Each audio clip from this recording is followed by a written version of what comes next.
Verse 381. When existence is discriminated, there are varieties of appearances. In like manner, the Dharma-Buddha's world may appear in its multiplicity, which in reality exists not.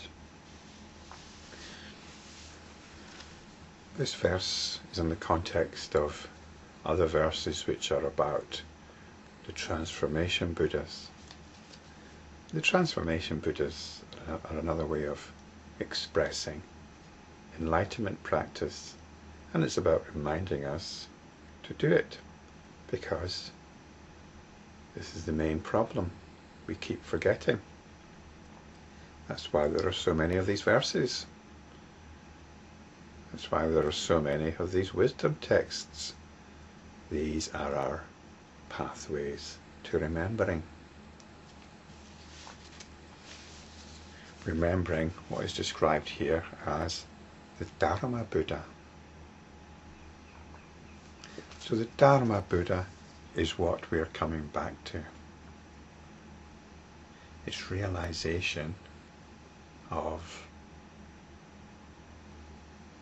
the beauty of our fundamental awareness. And there's a romantic understanding that once this is touched, once this is realized, then that's it.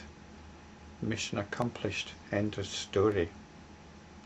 But it's not it, as I've pointed out on many occasions before. And this is what's being indicated here. The Dharma-Buddha's world may appear in its multiplicity. Multiplicity is what apparently appears to us. The first part of this verse says, when existence is discriminated, there are varieties of appearances. So first of all, there's this existence, and then a process of discrimination goes on. I think in modern terms we might call this cognition, process of cognition. And this process informs us that there's lots of different things going on, that there's an external world out there with lots of apparently independent things interacting. When we realize this isn't so, when we realize when there's been an enlightenment event in our lives, our understanding is transformed. The prime nature of our awareness asserts itself once again. This is when the Dharma body is realized. But then again, this multiplicity of appearance doesn't go away. And there are things to get on with. So we go and get on with them. And we forget the Dharma body. We get caught up once again in the multiplicity of appearances. But if we are serious practitioners, if we realize that this is indeed a practice,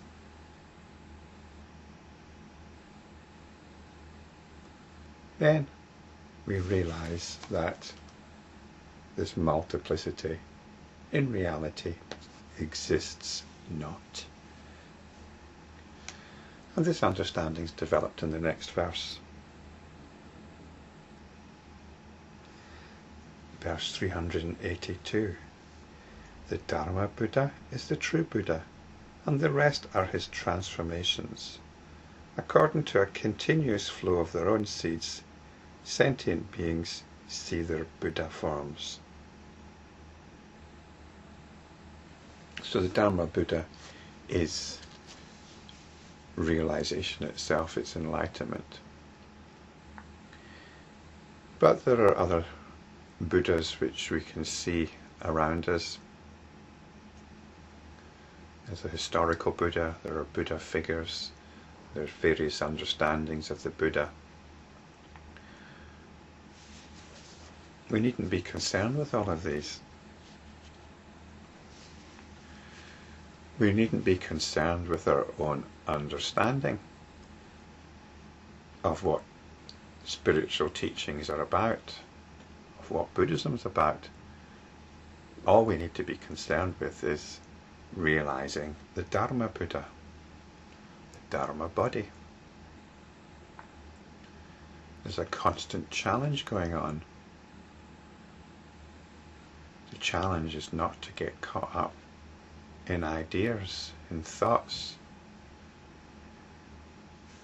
Our thoughts, our feelings are fueled by our attachments and our aversions. When we realize this, and we want freedom from it, we start trying to practice a more spiritual life. This spiritual life can very often bring its own attachments and aversions. You start justifying the basic dynamics of your ego in terms of spiritual understanding, which is a huge disaster. We could call these the transformations of the Buddha, but these are not the true Buddha. Now the second phrase here, according to a continuous flow of their own seeds, sentient beings see their Buddha forms. It's not quite clear from the translation whether the seeds belong to the sentient beings or the transformations. The transformations, well, there's a body of transformation, and this is the rewiring of our inner world. It's a rewiring which inclines us to focus more and more on enlightenment practice. The concerns of our inner world are being shifted. Different priorities. Our priorities are being shuffled around. Enlightenment practice isn't something which you sit down and do from hours on end. It's something that you do every moment.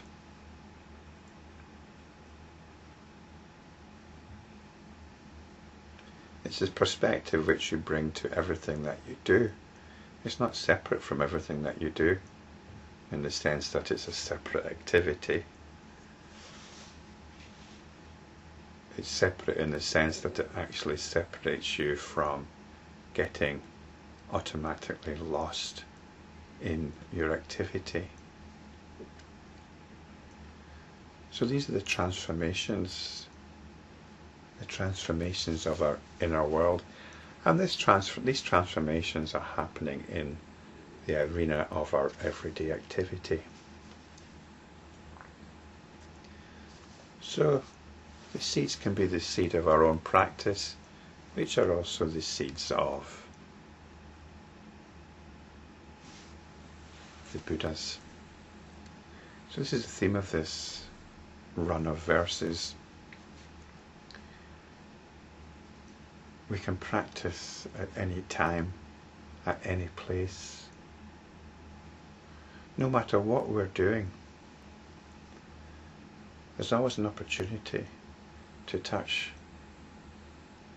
the Dharma body once again.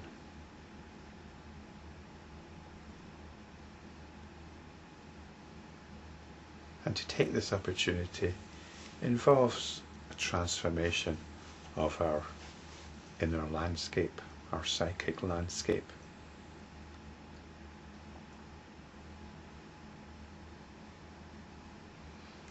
The flow is continuous.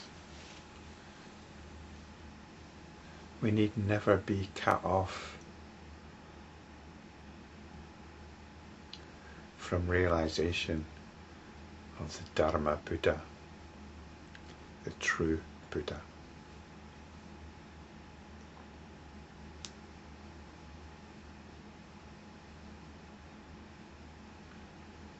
These seeds are seeds of opportunity, which, once planted, can grow and flourish into the fruits of realization.